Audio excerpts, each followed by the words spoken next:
Whether it's a world champion boxer, a basketball player, a track star, a horse, even animals, I find out that this Mark Spitz, for an example, he's a world champion.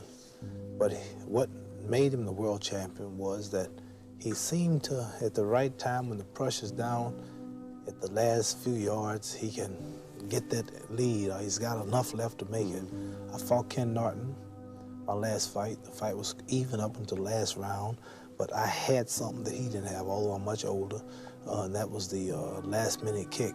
What's that last-minute kick? Is that something? Just the stamina, the strength, it's more than training, though. The mental capacity, to realize what's involved and how important it is to make your body do something that's really too tired to do. Your mind makes you do it.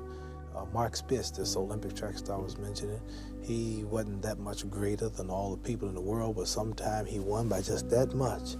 And a champion is just one who can come out at the last minute and close the show. As I say, the star closes the show. A 14, 15-round fight, and it's even, and usually this champion, you can depend on him to come through the last few seconds and find some energy from somewhere. Is it discipline? Not only that, it's mental and physical. His body's in physical shape to do it, plus mentally too. He's got himself in condition where both fellas may be, sometimes the will can outdo the skill. And sometimes a fella's will is stronger than the man who's actually better physically, and the determination and weakens the other man just to see him so determined. George Foreman, people are afraid of George Foreman. They talk about how hard he hits. The world has been deceived. You listen to me now. I've never told you wrong. The man don't hit hard. He knocked Joe Frazier down 6 times. He got up 6 times. Joe King Roman, his Tokyo, Japan fight, the Puerto Rican champion, knocked him down 3 times. He jumped up 3 times. He knocked Ken Norton down 4 times. He jumpp up 4 times. When have you ever saw the man say 7, 8, 9, 10, count his man out? When I hit Sonny Liston the second fight, he stayed out for the count of 10. Zora Foley stayed out for the count of 10. Cleveland Williams stayed out for the count of 10. What few I have knocked out stayed down. Sugar Ray Robinson knocked him out for the count of 30. Joe Louis, Marciana, Jack Dempsey, Jack Johnson, Archie Moore as a child, they knock him out cold. So this man has never knocked nobody out cold. He's a bully. He's slow. He has no skill, no footwork. He's awkward. And I have been giving him a name. I named Floyd Patterson the Rabbit. I named Sonny Liston the Bear. And he shall be known as officially as the Mummy. The Mummy. And why the Mummy? Because he fights. When he's fighting, if you ever watch him in the ring, he drags like that after his opponent.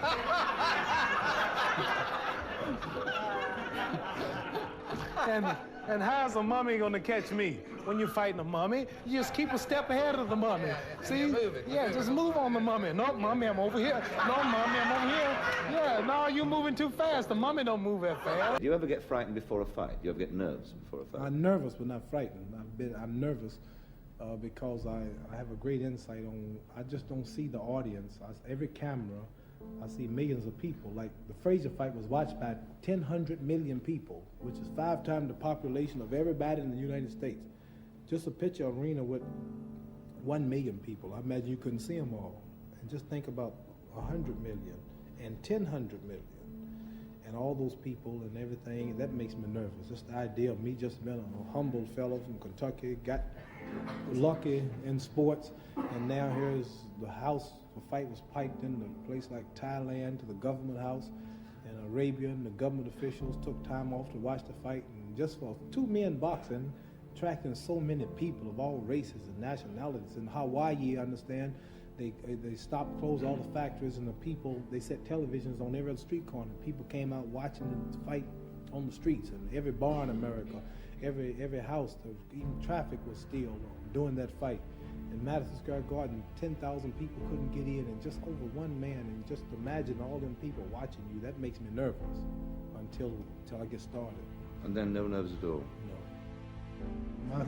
My thinking is so superior, and my knowledge is so positive, and my logic is so wise until it clashes with their mentality, which is down here and I'm up there.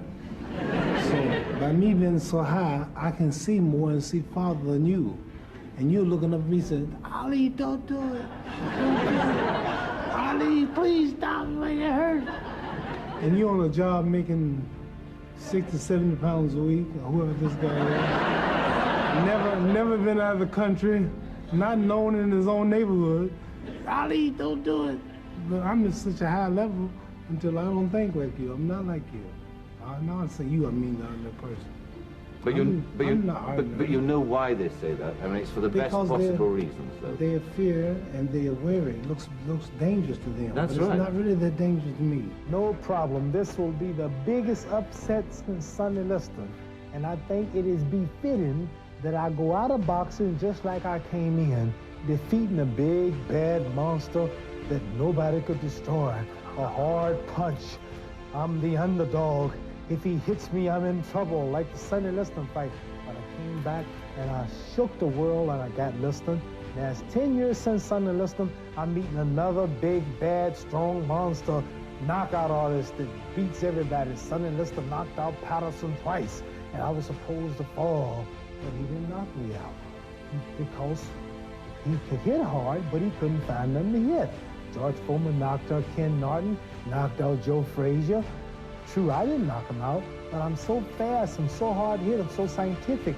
I'm a total different man from Frazier and Norton. Listen, David, when I meet this man, if you think the world was surprised when Nixon resigned, wait till I whip Foreman's behind. I'm telling you, David, I'm down to 215 pounds. Right now, I said it when 215. I'm fighting weight already. I usually train 6 weeks for fight. I've trained 4 months for fight. I'm chopping trees. I've done something special. I've wrestled with an alligator. I've tussled with I believe you totally. I believe you completely. I have tussled with a whale. I done handcuffed lightning, throw thunder in jail. Now, you know I'm bad. Only last week, I murdered a rock, injured a stone, hospitalized a brick. I'm so mean, I make medicine sick. Porn. You got 1 minute? 1 minute, easy. Porn goes like this. People say, what's going to happen? You meet Joe Frazier again. Here's how the fight's going to sound on the radio for those who can't afford to buy the expensive theater seats. And the fight goes like this. Ding, Ali comes out to meet Frazier, but Frazier starts to retreat. If Frazier goes back an inch farther, he'll wind up in a ringside seat. Ali swings to the left, Ali swings to the right. Look at the kid carry the fight.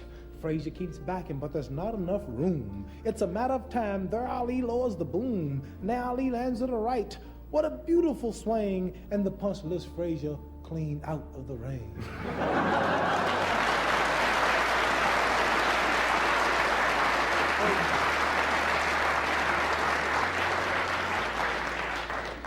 Frazier's still rising, but the referee wears a frown, for he can't start counting until Frazier comes down. Now Frazier disappears from view. The crowd is getting frantic, but our radar stations have picked him up. He's somewhere over the Atlantic. Who would have thought when they came to the fight that they would have witnessed the launching of a colored satellite?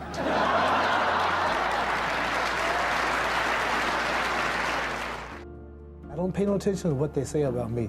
All I do is just do what I have to do and get paid, and that's it. But I don't really pay no attention to the rules of boxing. I don't pay no attention. I defy all the rules. I've added pages to the book of boxing. I have this game as such a thing now until boxing promoters can no longer afford my shows. I have governments like Iran ready to put up $10 million for me to fight Joe Frazier. I have governments like Cairo, Egypt, wanting to put up $6 million for people like Ron Lyle. I have countries all back throughout Zaire talking to Mobutu. He wants him back again. They'll put up $5 more million for return with Foreman. When we talk about 10 million and 6 million and 4 million, this is unbelievable. And they don't expect to get the money back. They're promoting their countries and their ideals. So I've excelled so in this sport of boxing until Madison Square Garden is too small. Yankee Stadium is too small. The Houston Astrodome, the biggest promoters in the world is Americans, and Englishmen you can get for promotions cannot just promote me no more. You understand? So I've not only added pages to boxing, but added new sections to the boxing book. Everybody stop talking now. Attention. I told you, all of my critics, I told you all that I was the greatest of all time when I beat Sonny Liston. I told you today I'm still the greatest of all time. Never again defeat me. Never again say that I'm going to be defeated. Never again make me the underdog until I'm about 50 years old. Right. Then you might get me. But I didn't dance. I didn't dance for a reason. I wanted to make him lose all his power. I kept telling him he had no punch. He couldn't hit. He's swinging like a sissy. He's missing. Let me see your box. I hadn't started dancing yet. You can't say my legs are gone. You can't say I was tired, because what happened? I didn't dance from the second round on. I stayed on the ropes. When I stay on the ropes, you think I'm doing bad. But I want all boxers to put this in the page of boxing. Staying on the ropes is a beautiful thing with a heavyweight when you make him shoot his best shots and you know he's not hitting you. I would have gave George Foreman 2 rounds of steady punching, because after that he was mine. I want to say something right here. This might make you all think. Life is not really long. Let's say the average person 30 years old. If you're 30 years old, you are not but about 7 years old. How can I prove it? Add up all the 7, 8, 9 hours you slept for 30 years. Out of 30 years, add up all the nights, last night when you went to bed and woke up this morning, you don't remember a thing. You've been unconscious for about 8 years. If you're 30 years old, you slept about 8 years. Okay. How much traveling have you done in 30 years? From the television station to home, to another country, to another city, to school, to church. You've probably traveled 2 years of your life or spent just getting back and forth to where you're going. So there's 8 years of sleeping, 2 years of traveling. There's 30 years out of your life before you accomplish anything. How long do you sit in school? In America, we stay in school from the 12th grade from the 1st grade to 12th grade. Same here? Yeah, virtually. 6 hours a day? Yeah.